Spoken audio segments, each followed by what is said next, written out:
नमस्कार, आर्या न्यूज देख रहे हैं आप। मैं हूं आपके साथ पल्लवी सिंह। यूपी में चुनाव जारी है। छठवें चरण के आज मतदान हो रहे हैं और इसी के साथ ही इस वक्त सियासत गर्मा गई है। तो वहीं इस बीच रूस और यूक्रेन के मुद्दे को लेकर भी पक्ष विपक्ष में हमला हो रहा है।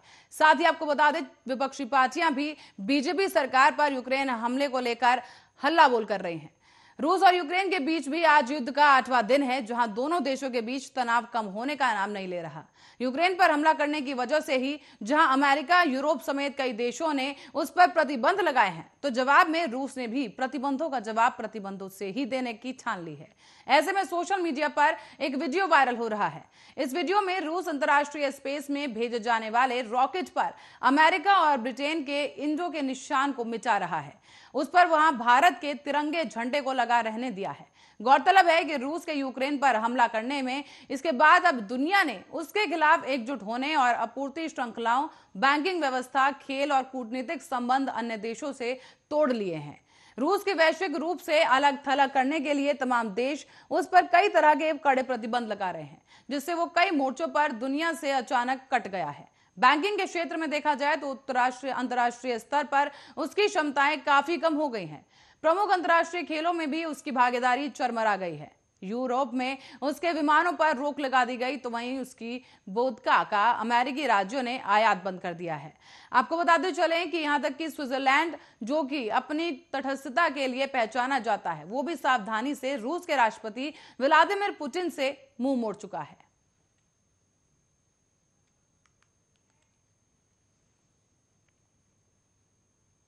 तो वहीं विधानसभा चुनाव के मतदाताओं को प्रलोभन देने के लिए राजनीतिक दलों पर कार्रवाई की मांग से जुड़ी एक याचिका को सुनने से सुप्रीम कोर्ट ने मना कर दिया।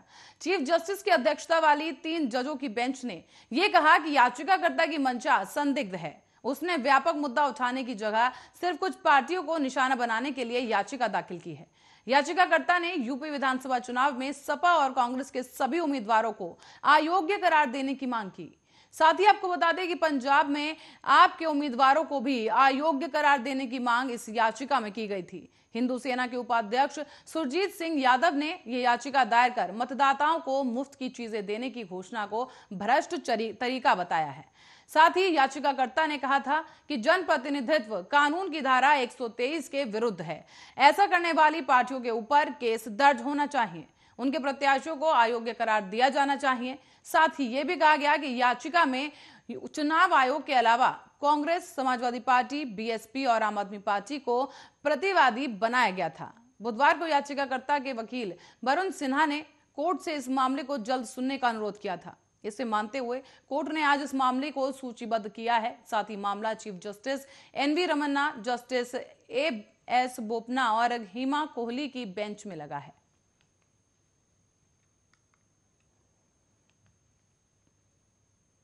तो वहीं चुनाव आयोग ने शुक्रवार को कहा कि उत्तर प्रदेश, उत्तराखंड, पंजाब, मणिपुर और गोवा विधानसभा चुनावों के दौरान 1000 करोड़ रुपए से अधिक की रकम जब्त कर ली गई है। परिवर्तन एजेंसियों की सक्रिय भागीदारी के कारण भी उत्तर प्रदेश, उत्तराखंड, पंजाब, मणिपुर और गोवा राज्यों में चल रहे विधानसभा चुनाव 2022 में जब्ती का आंकड़ा 1000 करोड़ रुपए के पार पहुंच गया है। चुनाव आयोग ने निगरानी प्रक्रिया के जरिए चुनाव में धन बल के खतरे को रोकने के लिए आयोग का प्रयासों पर अधिक ध्यान केंद्रित किया है।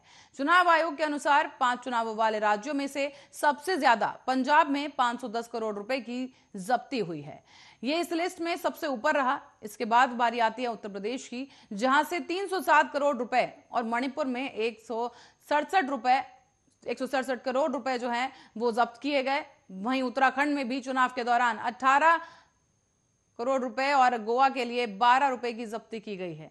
1000 करोड़ रुपए की कुल जब्ती में 140 करोड़ रुपए नकद, 99 करोड़ रुपए की शराब और 42,000 लीटर और 569.52 करोड़ रुपए की दवाएं, 115 करोड़ रुपए की कीमती धातुएं और 93 करोड़ रुपए की अन्य वस्तुएं शामिल है। पंजाब से ही 376 करोड़ रुपए की नशीला पदार्थ भी बरामद किया गया है।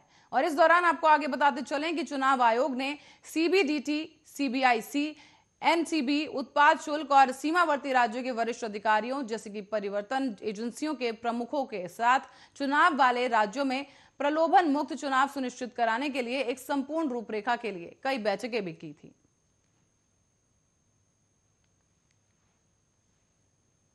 और उत्तर प्रदेश विधानसभा चुनाव के अंतिम चरण में 7 मार्च को भदोही जिले में मतदान किया जाएगा। इससे पहले सभी राजनीतिक दलों का जोर अधिक से अधिक चुनाव प्रचार पर है। एआईएमआईएम के राष्ट्रीय अध्यक्ष असाउद्दीन ओवैसी ने बुधवार को अपनी पार्टी के प्रत्याशी के पक्ष में एक जनसभा को संबोधित किया है। इसमें उन्होंने बीजेपी और सपा पर जमकर निशाना साधा। ओवैसी ने कहा कि अखिलेश यादव और योगी आदित्यनाथ में कोई फर्क नहीं है, ये राम और श्याम की जोड़ी है। एक नागनाथ है तो दूसरा सांपनाथ है और मैं मदारी। 10 मार्च के रिजल्ट आने पर सबको बताऊंगा कि मुस्लिम भाइयों, किसी से डरने की जरूरत नहीं है। ओवैसी ने भदोही में बीजेपी और सपा पर जमकर हमला भी बोला। उन्होंने कहा है कि डबल इंजन की सरकार कहती है कि गरीबों को राशन दिया, लेकिन 600 का राशन दिया और 1000 का गैस सिलेंडर भी दिया। डबल इंजन की सरकार एक हाथ से दे रही है और दूसरे हाथ से गरीबों से लूट रही है। अखिलेश यादव और योगी आदित्यनाथ में कोई फर्क नहीं, ये राम और श्याम की जोड़ी है। साथ ही ओवैसी ने कहा है कि योगी आदित्यनाथ और अखिलेश यादव दोनों ही नहीं चाहते कि जनता का विकास हो। दोनों अल्पसंख्यक समाज को ताकतवर बनाना नहीं चाहते। एक की ठोक दो और की पॉलिसी है और एक समाजवाद के नाम पर अपने समाज की ही बात करता है।